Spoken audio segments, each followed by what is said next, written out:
Hello everybody, in today's video we're going to talk about the top 5 most overpowered weapons in Call of Duty Black Ops 4. And I know I did a top 5 list of the top 5 weapons in the game, and you're going to see completely different weapons on this list. Because it's one thing to be a good weapon, it's a completely other thing to be completely overpowered. So along with talking about the specific weapon and why I think it's overpowered, I'm also going to provide some suggestions on how I think it could be balanced. Also, just a reminder, if you enjoy the video in any way or find it helpful, please remember to hit that like button. Let's see if we can get this video over 1,000 likes. And if you are brand new to the channel and would like to find your way back, make sure you do subscribe with notifications on. So the first weapon we'll go ahead and talk about is the Javelina sniper rifle. And in case you guys didn't know, this weapon's actually a little bit broken because it is the only sniper rifle to have a form of target assist. And the Javelina sniper rifle actually has 2 out of the 3 forms of target assist. So those 3 different types are rotational aim assist while at the hip fire, rotational aim assist while at the aim down sight,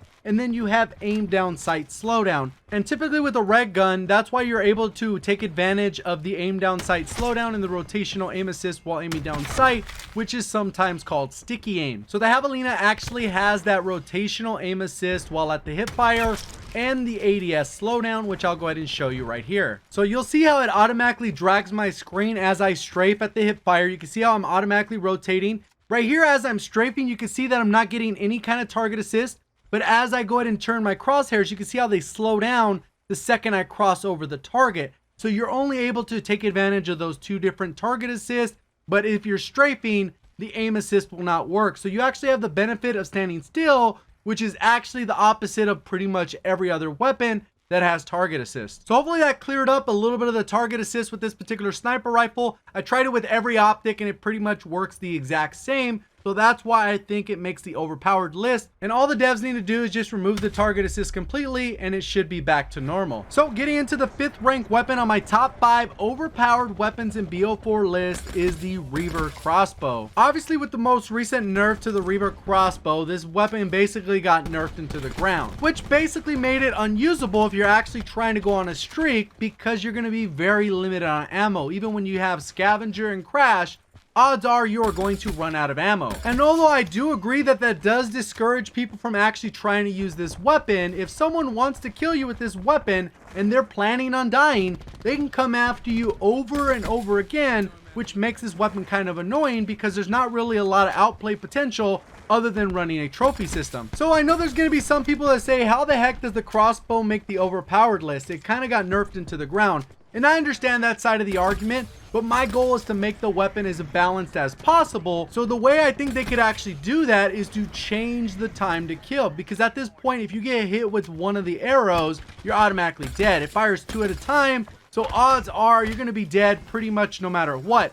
So there's different ways that I think they could balance it. I think they need to revert the ammo a little bit, so you have a ton of ammo, but they make it so it's more shots to kill because the rate of fire is actually pretty fast. And I think by doing that, they can make it so it's 3 arrows to kill. So if you hit someone with a double arrow and then you hit them with a single, they're going to go ahead and die. And obviously some people would say, well, that would make it so weak it would be unusable. But you could adjust the fire rate and stuff like that so the time to kill is on par with like the Auger DMR, the Rampart, and other fast time to kill weapons. And I think it would put in that sweet spot where it's still a ton of fun to use, but it wouldn't be as overpowered. And unfortunately, I know not everyone has it, but what are your guys' thoughts on that overall type of buff and nerf scenario? If you like that idea, go ahead and let me know down in the comment section. If you have a better idea, go ahead and leave that in the comments as well. At the end of the day, they can't really remove it at this point, but there's still a ton of things they could do to balance it out. So the 4th ranked weapon on my top 5 overpowered weapons in BO4 list is going to be the ballistic knives. And there's really only one thing you can do to balance these because they are going to be a one-shot kill regardless of where you're shooting them from.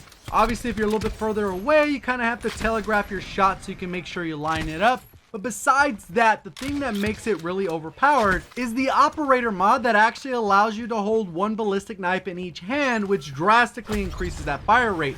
Even if you're missed, you're able to follow it up, get multiple shots in, and this is even after it got nerfed. So you could either do the ammo approach, which I don't really think is the way to go. I think you just eliminate that operator mod altogether, or slow down the fire rate significantly So if you come around and you're missing your shots, you're going to be severely punished. And again, obviously these aren't the easiest things to use, but they are very forgiving even if you're a below average player. I'm sure if you spam this in the direction of a player, you're going to be able to get a kill, which is the same with probably any weapon, but they're just a little too easy to use because of that forgiving fire rate. It's a good thing that I think people don't think these are all that great, because at the end of the day, we'd end up with another scenario like the Stingray Operator mod, as well as the crossbow before it got the nerf. And that's going to go ahead and transition us to the third ranked weapon on my top 5 overpowered weapons in BO4 list, and that is the Mozu with the operator mod called the Skull Splitter. And the main reason the Mozu is making this list is because it's completely unbalanced. If someone's coming around the corner, they can land a headshot. Even if they're shooting at you,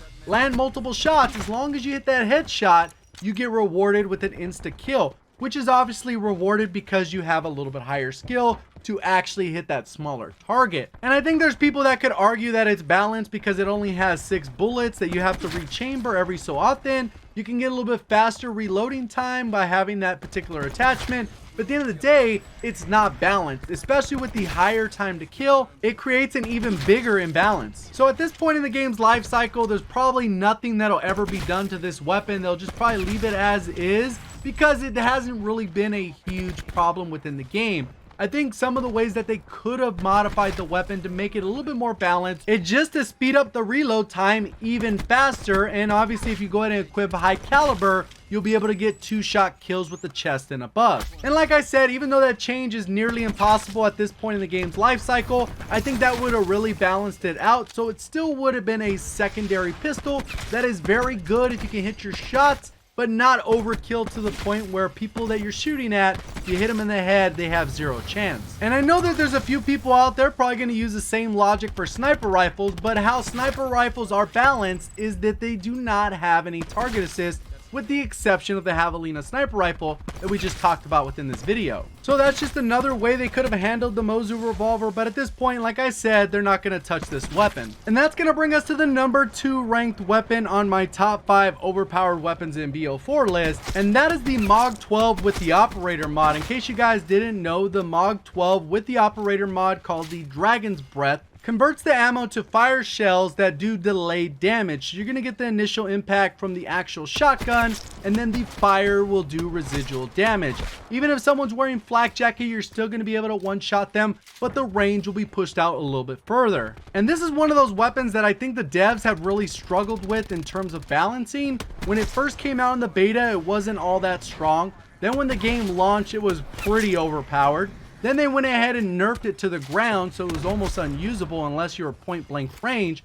Then they went ahead and reverted that and made it super strong again, and they'll probably eventually nerf this weapon again. But all I think they really need to do is nerf the range somewhere between this buff that it recently got and the nerf that it got previously. So somewhere in the middle, so it doesn't feel like you're getting so many consistent one-shot kills, because even at some pretty far ranges, as long as you aim down sight with that barrel choke, you can even hit it with the hip fire. The barrel choke will tighten up the spread so much. You're going to be able to get one-shot kills even at some pretty far distances like the one there when you attach on that Dragon's Breath damage. And keep in mind that when I'm asking for a nerf for this weapon, I'm not asking to make it unusable. I'm asking to balance it between where it was and where it currently is, because I don't want it to be trash and I don't want it to be overpowered. I want it to be somewhere in the middle. Obviously, in certain scenarios, it's still going to dominate, but it should require at least a little bit of skill to dominate. And that's going to go ahead and bring us to the number 1 weapon on the top 5 overpowered weapons in BO4.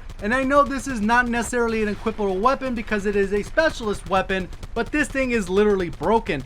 Normally, if you just activate the Specialist Reaper, it will last for 40 seconds. You can see right here, I've been holding the trigger continuously for pretty much half of that time. And I think the biggest issue here is the ammo capacity. You start off with 150 bullets. It only takes 2 shots to kill. So that means the kill potential, if you landed every single bullet within that 40-second span, would be 75 kills. And no other specialist even comes remotely close. Just go ahead and think about all the different specialists. No one even cracks 15 kills at the most. And that's for an unearned time-gated specialist that everyone gets access to automatically just for showing up to the match. And just like I did with the other weapons on this list, I'm going to recommend a nerf, and I think the only real nerf has to do with the ammo capacity. I think the 40 seconds is perfectly fine, especially on some of the bigger maps. That's how long it's going to take for you to cross the map to get into the right position to actually use your specialist. And I know a lot of people wouldn't like it because it is definitely overpowered, but I'd be perfectly fine with them cutting that ammo capacity in half, or at least dropping it down to 100. So hopefully you guys did enjoy the video. If you did, please remember to hit that like button. If you're brand new to the channel, make sure you do subscribe. If you're still watching to this point, you probably enjoyed the video. Thank you for watching, and as always, have a great day.